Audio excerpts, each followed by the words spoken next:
The outtakes. The outtakes. You got to put all that shit in there. That's great. Him being in there is big. Season closeout. I'll wrap up and get all the outtakes. Don't cut that out. You got to have him in there. Doing the questioning. That's huge. I can't cut that out. No, I just literally just pop it in. Yeah, just let it go. To do that, yeah. All right, so you got to win this week. Oh man, this is a big one. Now you're in a must-win. I thought I was playing Boo. When I opened it up, it turns out I'm playing Larry.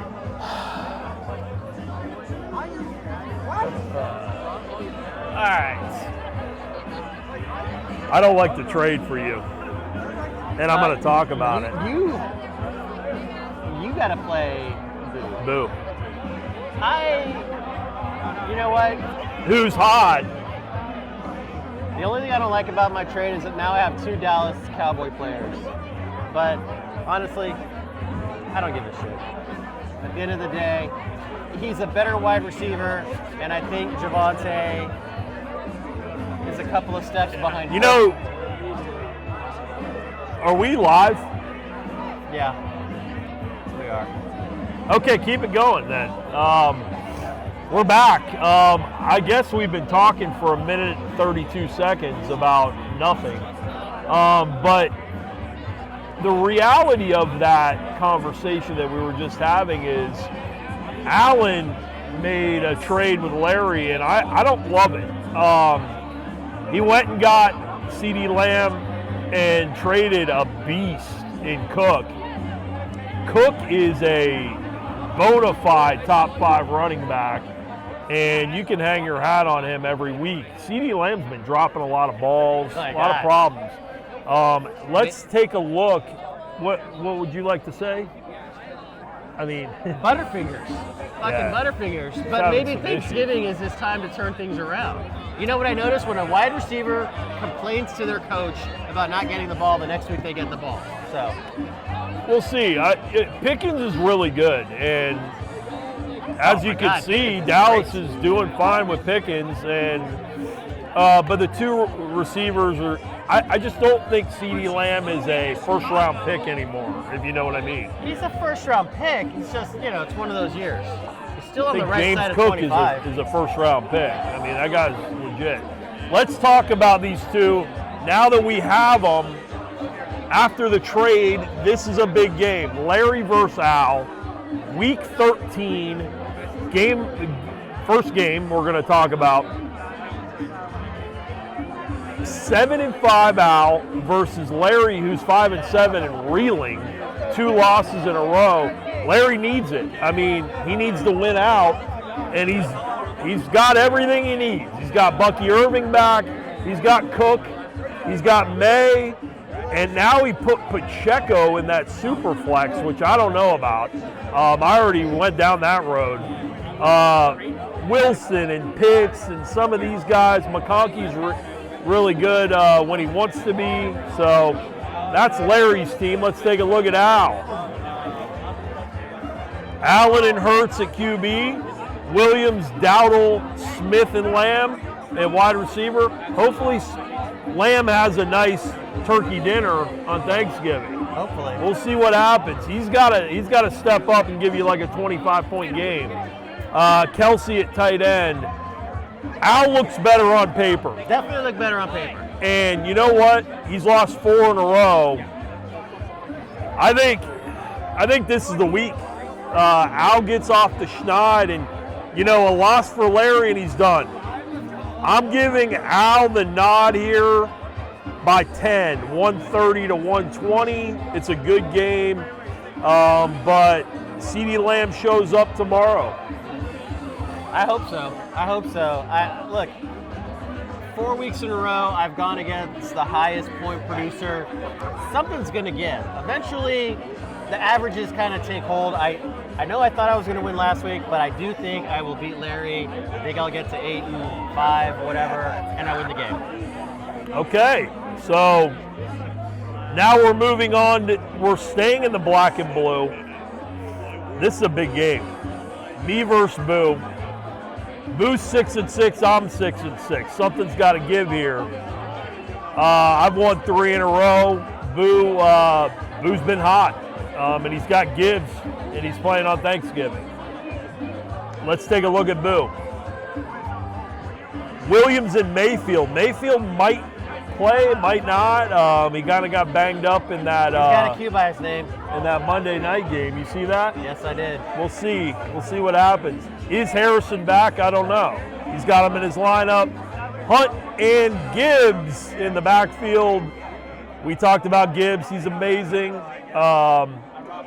Adams and Andrews rounded out for a pretty good Boo team. Let's take a look at my team. Jones is on the questionable list.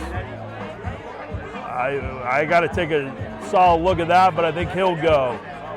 And Love is playing tomorrow, so my QBs are looking ready to go. I'm done with buys. I'm done with injuries. We're done.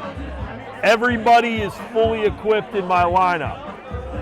Genty and Hall, St. Brown and Njigba, McBride at tight end. We're locked and loaded. I look at my team. I look at my chances. I think they're pretty good, but I don't think I'm going to win by much. This is going to be closer than the experts think. I say me 128, Boo 120. This should have been the game of the week, but whatever. There's some juicy ones out there. We've got some good ones. Golly, both of these teams are playing well right now. I just don't think 6 and 6s. When you see a 40, 50-point game out of a player, there's a tendency to lag and drop off. I don't think Gibbs is going to repeat, obviously. Montgomery might get some work this week. Gibbs ran the piss out of the ball. Not to mention they play tomorrow. So he's I can see Montgomery, hopefully. That's the only reason why I think Boo loses this game. I think your players, do you have any players going tomorrow night? I do. I have St. Brown. You have St. Brown. And I love St. Brown. We're going to have some action tomorrow. I think it is going to be close. I do think you win this game. I think you get to 7 and 6. All right. Are we doing one more? Or are we gonna? We're gonna do one more. We're gonna do one more. Let's save that one. We're gonna save that one. Boom. All right. So the battle of JB, Banco versus JB. He is not. I'm sorry. This is just frustrating to me. JB is not in the playoffs as it stands today. He's the number 7. He has the same exact record as Boo. He has more points than Boo by a landslide, yet Boo is in the playoffs as of today. I think that's wrong. I don't think our system should be governed that way, but it is. JB is out. I think he should be in. I digress. Move on. It's something that we need to have a symposium, and I think the symposium needs to take place in Florida. Since I kind of miss 140 points I kind of miss Florida a little bit. Man. Maybe we'll have a spring symposium, but I agree. I think that we need to hold a little more weight in the points value.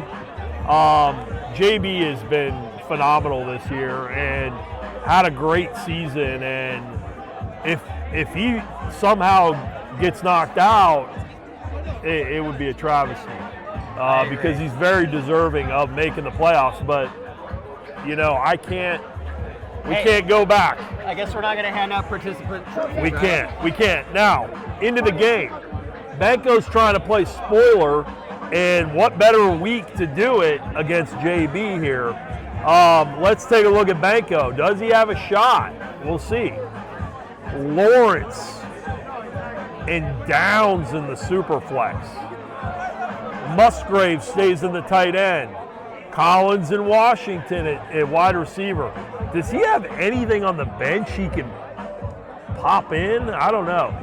Josh Jacobs might get in tomorrow. You might see somebody like Harvey. But, this has been a tough year for Banco. And Hutto lost. Oh, no. Not that our little that hurts as well. Hippopotamuses. No. Aaron Jones, Tracy, this is a ragtag bunch for Banco. JB goes with Nix and Jackson. Good QB combo there. Although Jackson hasn't been great, but he gets the Bengals. Justin Jefferson, not great. Yeah, he gets the Bengals this week. That should cure any problems. All right. What you got? What you got here? Achane and Taylor, that backfield should be blowing up this week. That looks like 50 points to me. Odunze and Igbuka and Gadsden. I think this game is a woodshed. I mean, 148 to 90. If there's ever a game that doesn't even have to be played, it's probably this one. Sorry to say it, Banco. I give this one to JB. The real JB? In a landslide. Yeah. And that is all I have. JB will go to 7-6. Banco will go to 3-10. Yep. Next game. Well, that wraps up this segment. I think so. Things are getting wild around here. We're having a good time. They played Pop That Coochie earlier. Pop That Coochie. Classic. What other songs are they doing? I don't know. Some weird stuff around here.